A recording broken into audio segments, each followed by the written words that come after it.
Assalamualaikum warahmatullahi wabarakatuh. Saya Aisyah Jataisuma akan menyampaikan materi tentang perkembangan Islam pada masa Bani Umayyah. Di sini ada sejarah berdirinya Bani Umayyah. Asal-usul Bani Umayyah dilatar belakangi karena Nabi Bani Umayyah berasal dari seorang pemimpin kabilah Quraisy pada zaman jahiliyah, yaitu Umayyah bin Abi Syam bin Abdi Manaf. Bani Umayyah selalu bersaing dengan Bani Hashim. Bani Umayyah berasal dari keluarga bangsawan yang kaya. Saat Nabi Muhammad SAW diutus dari kalangan Bani Hashim, terjadi persaingan antara Bani Hashim dan Bani Umayyah yang sangat sengit. Bani Umayyah menganggap Muhammad membawa agama dan menghina ajaran nenek moyang mereka. Bani Umayyah mengutus Abu Sufyan untuk memerangi Nabi, yaitu perang Badar Kubra. Sejarah berdirinya Bani Umayyah Selanjutnya, Bani Umayyah masuk Islam ketika Fathu Makkah tahun ke-8 Hijriah. Abu Sufyan diberi kehormatan untuk menunjukkan pengamanan Nabi Muhammad SAW, yaitu barang siapa yang masuk ke rumah Abu Sufyan Masjidil Haram dan rumah Nabi, maka ia akan aman. Bani Umayyah berbondong-bondong masuk agama Islam dan membela perjuangan Islam. Bani Umayyah tampil sebagai pejuang yang tangguh dalam menghadapi ancaman orang kafir dan banyak berjasa terhadap kejayaan Islam. Bani Umayyah berperan penting dalam memberantas kaum murtad pada masa Khalifah Abu Bakar Ash-Shiddi. Bani Umayyah berperan dalam penyebaran Islam pada masa Khalifah Umar bin Khattab. Muawiyah bin Abu Sufyan diangkat sebagai gubernur Syam selama 2 periode. Muawiyah bin Abi Sufyan dikenal orang yang alim, kreatif, dan cerdas. Berdirinya dinasti Bani Umayyah juga dilatar belakangi karena adanya peristiwa terbunuhnya Ali bin Abi Thalib menandai akhir masa Khulafaur Rasyidin. Bani Umayyah termasuk kalangan yang paling terluka atas terbunuhnya Ali bin Abi Thalib. Muawiyah bin Abi Sufyan adalah yang mengingkari kekhalifahan Ali bin Abi Thalib yang dinilainya tidak mampu menegakkan keadilan untuk menemukan dan menghukum pembunuh Utsman bin Affan. Ali bin Abi Thalib memecat Muawiyah bin Abi Sufyan yang dinilai tidak mampu berlaku adil, amanah, dan banyak merugikan rakyat. Perselisihan antara Ali dan Muawiyah semakin bertambah tajam pasca pemecatan Muawiyah bin Abi Sufyan. Puncaknya terjadi pertempuran antara Ali bin Abi Thalib dan Muawiyah bin Abi Sufyan pada Perang Siffin 38 Hijriah. Perang Siffin banyak menewaskan kaum muslimin. Pasukan Muawiyah melemah dan hampir kalah. Amir bin As mengusulkan agar Muawiyah berdamai dengan pihak Ali. Akhirnya Ali dan Muawiyah menyetujui untuk berdamai dan memutuskan untuk menyerahkan jabatan khalifah kepada keputusan rakyat melalui tahkim yang dilakukan secara terbuka. Kubu Ali bin Abi Thalib diwakili oleh Abu Musa dan kubu Muawiyah diwakili oleh Amir bin As. Amir bin As mempersilahkan Abu Musa menyampaikan pernyataan bahwa Ali bin Abi Thalib melepas jabatan khalifah. Amir bin As seharusnya menyampaikan bahwa khalifah akan diputuskan dalam forum tahkim, tetapi Amir bin As menyatakan yang menjadi khalifah adalah Muawiyah bin Abi Sufyan. Pasca tahkim, umat Islam terpecah menjadi 3 golongan, yaitu pendukung Ali bin Abi Thalib, pendukung Muawiyah bin Abi Sufyan, dan terakhir Khawarij yang tidak mendukung Ali dan Muawiyah. Masih berdirinya dinasti Bani Umayyah. Setelah Ali bin Abi Thalib, kekhalifahan berpindah tangan ke Hasan bin Ali, yaitu anaknya Ali bin Abi Thalib dan cucunya Nabi Muhammad SAW. Kedudukan Muawiyah di Syam semakin kuat, bahkan dia menjadikan dirinya sebagai pemimpin tunggal. Hasan bin Ali berhati lembut dan tidak mau terjadi pertumpahan darah di kalangan kaum muslimin. Akhirnya Hasan Ali memutuskan untuk berdamai dengan Muawiyah dengan syarat: satu, Muawiyah harus berjanji tidak menghina Ali bin Abi Thalib dan keluarganya. Kedua, Muawiyah harus memberikan keamanan kepada semua warga yang tinggal di Syria, Hijaz, Irak, dan Yaman. Muawiyah harus memberikan keamanan terhadap semua keluarga Ali bin Abi Thalib, baik jiwa, harta, dan keluarga. Sehingga Muawiyah, pengangkatan kekhalifahan dan diserahkan pada hasil musyawarah pada tokoh umat Islam. Pada tahun 661 Masehi terjadilah penyerahan kekuasaan dari Hasan bin Ali kepada Muawiyah yang disebut dengan Amul Jamaah. Sejak penyerahan kekuasaan tersebut, maka Muawiyah bin Abi Sufyan resmi menjadi khalifah umat Islam.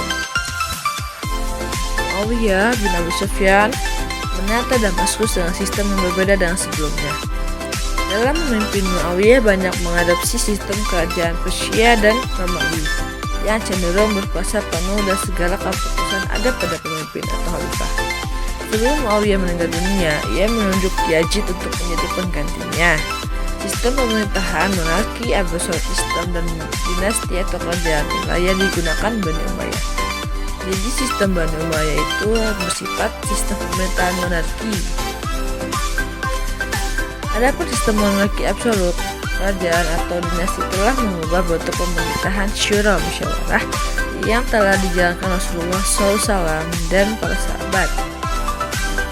Dari sistem monarki ini, banyak yang menilai bahwa Muawiyah telah melanggar kesepakatan dengan Hasan bin Ali dengan menunjuk Yazid putranya sebagai khalifah selanjutnya. Bani Umayyah berkuasa selama 90 tahun dan menjadikan Damaskus sebagai pusat pemerintahannya. Adapun khalifah pertamanya itu Muawiyah bin Abu Sufyan berkuasa selama dari tahun 41 sampai 127. Dari 41 sampai 60 ya. Dan yang paling akhir berkuasa adalah Marwan bin Muhammad berkuasa tahun 127 sampai 130 Hijriah. Di sini ada tokoh-tokoh dari Bani Umayyah. Yang pertama ada Muawiyah bin Abi Sufyan. Yang kedua ada Yazid bin Muawiyah. Yang ketiga ada Muawiyah bin Yazid. Yang keempat ada Marwan bin Hakam. Yang kelima ada Abdul Malik bin Marwan. Yang keenam ada Al-Walid bin Abdul Malik. Yang ketujuh ada Sulaiman bin Abdul Malik. Yang kedelapan Umar bin Abdul Aziz. Yang kesembilan Yazid bin Abdul Malik bin Marwan. Yang ke-10 Hisham bin Abdul Malik. Yang ke-11 Al-Walid bin Yazid bin Abdul Malik. Yang ke-12 Yazid bin Walid. Yang ke-13 Ibrahim bin Al-Walid bin Abdul Malik. Yang ke-14 Marwan Al-Himar bin Al-Hakam atau Marwan bin Muhammad. Di sini ada perkembangan kebudayaan atau peradaban Islam pada masa Bani Umayyah. Yang pertama, dinasti Bani Umayyah memegang kekuasaan Islam selama 90 tahun, dipimpin oleh 14 khalifah dengan sistem monarki absolut. Selanjutnya ada khalifah sebagai penguasa dan pengambil keputusan mutlak. Selanjutnya dari dinasti Bani Umayyah berhasil memperluas wilayah dakwah Islam hingga beberapa benua Asia, Eropa, Afrika. Terakhir, dinasti Bani Umayyah juga berhasil meningkatkan kemajuan di bidang kehidupan manusia seperti ilmu agama Islam, kesusastraan, ilmu pengetahuan, militer, sosial, budaya, seni, dan arsitektur. Pengembangan kebudayaan atau peradaban Islam pada masa Bani Umayyah dalam bidang ilmu agama. Yang pertama adalah menyempurnakan tulisan dan tanda baca Quran, ilmu cara membaca Quran atau qiraat, kodifikasi dan penulisan hadis, tafsir Al-Quran, ilmu fikih dan ilmu tasawuf. Selanjutnya, peradaban Islam pada masa Bani Umayyah bidang politik dan militer. Yang pertama, melindungi dinasti Bani Umayyah dari serangan Khawarij dan para pendukung Ali bin Abi Thalib, menjalankan kebijakan luar negeri dengan memperluas daerah perlindungan, menciptakan stabilitas dalam negeri dengan menumpas berbagai macam pemberontakan, membangun angkatan laut yang kuat, membantu kepolisian dan pasukan khusus pengawal khalifah yang disebut Al-Hijabah. Seluruh prajurit yang tergabung diberikan gaji dari pemerintah dan mendapatkan latihan yang rutin. Bani Umayyah mendapatkan kawalan kekuatan militer yang tangguh. Ini ada bidang ekonomi dan sosial, mencetak mata uang sendiri, membangun sarana irigasi, membangun pabrik-pabrik yang dapat menggerakkan pertumbuhan ekonomi. Selanjutnya ada bidang ilmu pengetahuan dan sosial budaya. Umar bin Abdul Aziz, khalifah yang cinta terhadap ilmu pengetahuan. Khalifah Umar bin Abdul Aziz mendirikan pusat kajian ilmu, seni, dan filsafat yang dinamakan Marbad. Di Marbad, banyak para ilmuwan, filsuf, dan seniman berkumpul mendiskusikan ilmu pengetahuan sehingga banyak penemuan dan ilmu baru yang muncul. Ilmu agama berkembang pesat seperti hadis, tafsir, fikih, dan ilmu umum seperti ilmu hitung, astronomi, fisika, geometri, dan sebagainya. Ilmu pengetahuan membawa dampak positif terhadap kemajuan bangsa dan negara. Peradaban Islam pada masa Bani Umayyah. Dalam bidang ilmu pengetahuan dan seni budaya, ada bidang seni budaya berkembang sangat pesat. Yang kedua, guru bidang seni arsitektur banyak didatangkan dari Persia, Romawi, dan India. Bani Umayyah tercatat sebagai negara yang pertama kali menggunakan bahasa Arab sebagai bahasa resmi negara. Penggunaan bahasa Arab sebagai bahasa resmi terjadi pada masa Khalifah Malik bin Marwan. Perkembangan ilmu pengetahuan, bahasa, dan seni budaya pada masa Bani Umayyah memiliki peran penting bagi peradaban seni budaya Islam pada periode berikutnya.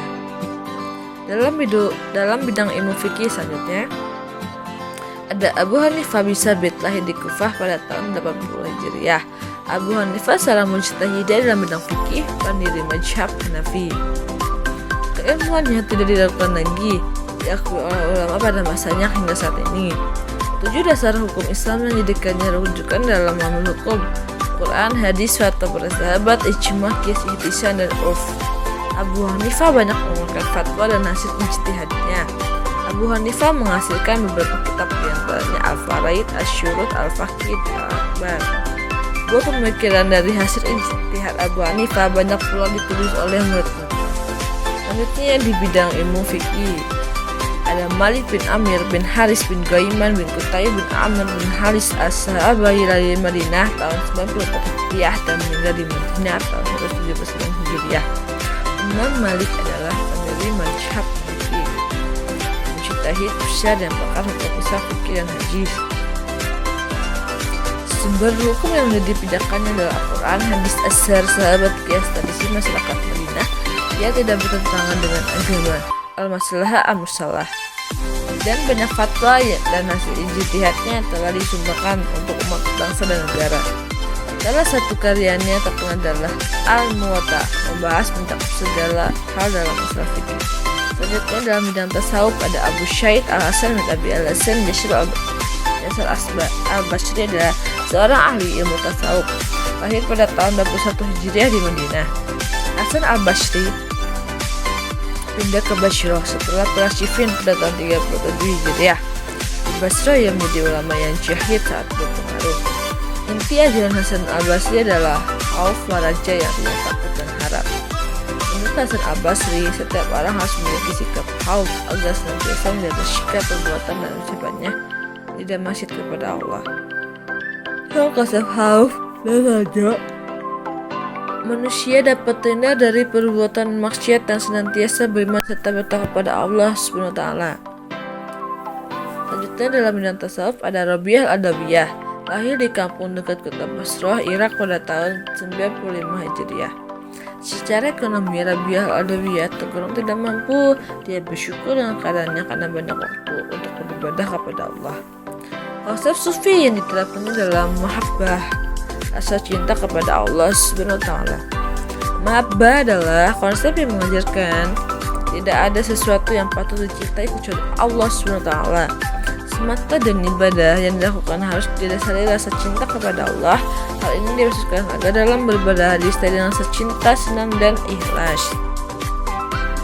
Selanjutnya dalam bidang hadis ada Abu Hurairah, termasuk seorang dari 7 sahabat yang banyak meriwayatkan hadis seperti Abu Hurairah, Abdullah bin Umar bin Khattab, Anas bin Malik, Aisyah radhiyallahu anha, Abdullah bin Abbas, Jabir bin Abdullah, dan Abu Sa'id Al-Khudri. Abu Hurairah meninggal di Madinah tahun 57 Hijriah pada masa Muawiyah bin Abi Sufyan. Para tabi'in yang juga berperan dalam bidang hadis adalah Umar bin Abdul Aziz, Ikrimah, Abu Qatadah, Asy-Syaibi, An-Naqi, Abu Hamash, Yajir bin Habib, Taus bin Kaisya al-Yamani, Ibnu Munabbih.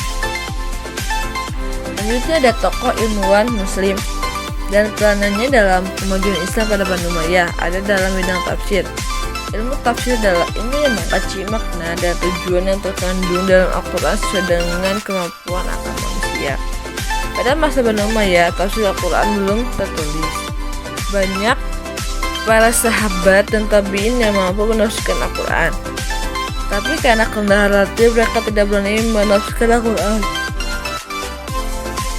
Untuk ayat-ayat yang sulit dan dorongan umat, di antara ulama ada juga yang berani menafsirkan secara lisan sebelum berani secara tulisan.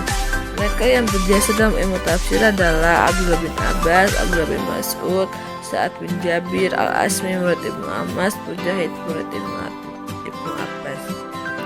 Di sini ada mengambil ibrah dari perkembangan kebudayaan Islam yang telah dicapai pada masa Bani Umayyah. Adapun ibrahnya yaitu pentingnya peranan pemimpin dalam memajukan bangsa dan negara, kondisi yang aman dan dapat menunjang kemajuan, cinta ilmu dan semangat belajar, pentingnya peranan ahli ilmu dalam kemajuan masyarakat. Dan di sini ada hulasah. Ada Daulah Bani Umayyah berdiri pada tahun 41 Hijriah sampai 661 Hijriah, berkuasa selama 90 tahun. Muawiyah bin Abu Sufyan adalah khalifah pertama Bani Umayyah. Tokoh ilmuwan muslim pada masa Bani Umayyah adalah Abu Hanifah, Imam Malik, Hasan al-Basri, Rabi' al-Adawiyah, Abu Hurairah, dan lain-lain. Dinasti Bani Umayyah dipimpin oleh 14 orang khalifah. Khalifah yang paling banyak jasanya adalah Muawiyah bin Abu Sufyan, Abdul Malik bin Marwan, Walid bin Abdul Malik, Umar bin Abdul Aziz, dan Hisham bin Abdul Malik. Prestasi-prestasi Bani Umayyah diantaranya di bidang politik dan militer, ilmu pengetahuan agama, ekonomi, sosial, dan sebagainya. Baik, cukup sekian yang dapat saya sampaikan. Mohon maaf ada kekurangan. Wassalamualaikum warahmatullahi wabarakatuh.